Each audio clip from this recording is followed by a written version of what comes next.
Hello everyone. Today I'm just going to give you an update on the Minimoog restoration. As you can see, I've got this thing all back together and clean, and really just been scrubbing it. I took it all apart, cleaned, polished, and actually gave the wood a good cleaning. And you wouldn't believe the nicotine that came off this thing. It was just horrible. You can definitely tell it's from the 70s. But clean that, clean this upper piece of wood here. And even though it's cracked, I'm keeping it because it's original, and I really like the originality of it. It's kind of history, you know. Who knows what happened there? But anyways, got this one all cleaned up.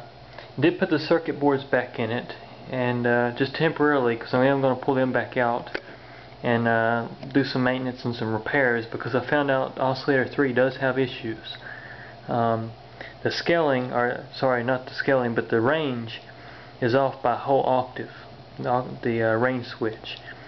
And what I'm thinking is it's either resistor network on the actual rotary switch that's causing it to have more voltage, like a resistor could have shorted, causing it not to even be in the circuit, and so it fed more voltage to the other resistors. It's either that, or I'm thinking it could actually be a problem on the oscillator board itself. But it does still work. It functions just fine. It's just out of the whole range.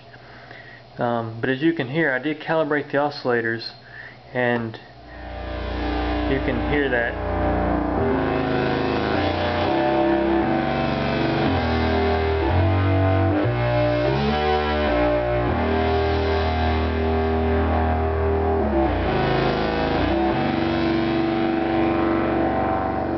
It definitely has that tone to it. It's just really, you go here and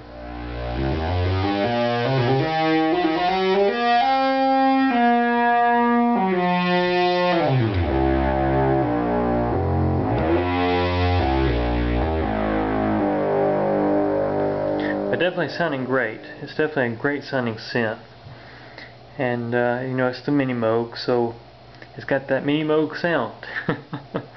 But anyways, you know, I went to this one and just really cleaned it, and that's where I am right now with it. You know, I'm going to update the circuitry and do some work to it to make everything a little more stable than it was originally. But I did notice that when I pulled the boards out, this is an early Minimoog. As most of you know from my other video, that this is serial number 1548, which is the 548th Minimoog build.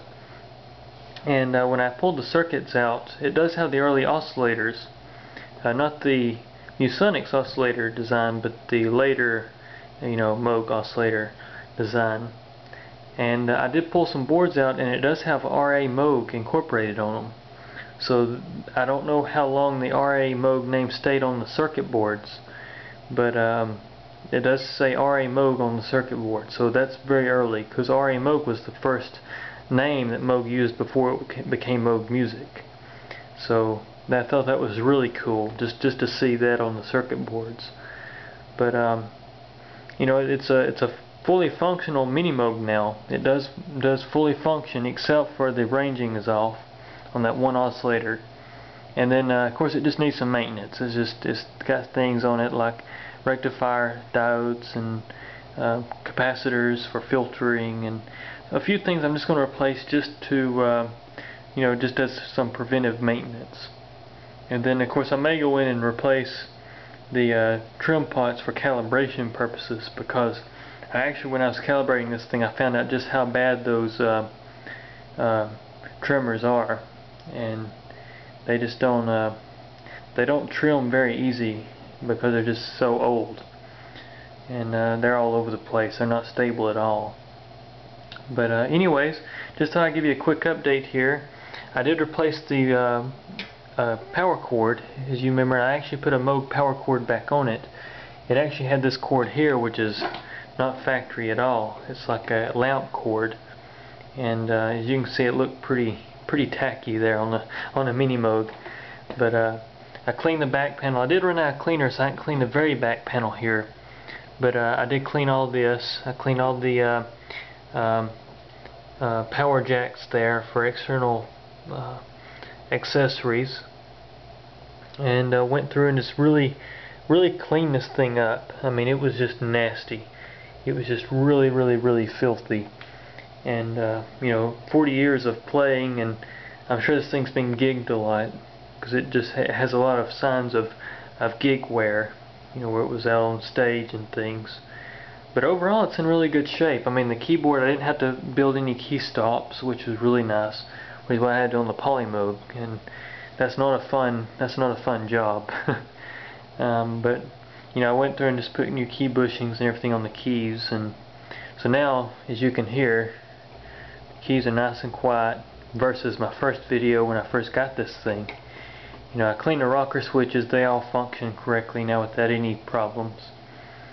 And man, I've just really been cleaning this one. It was just, like I said, really dirty, and just started off, you know, fresh.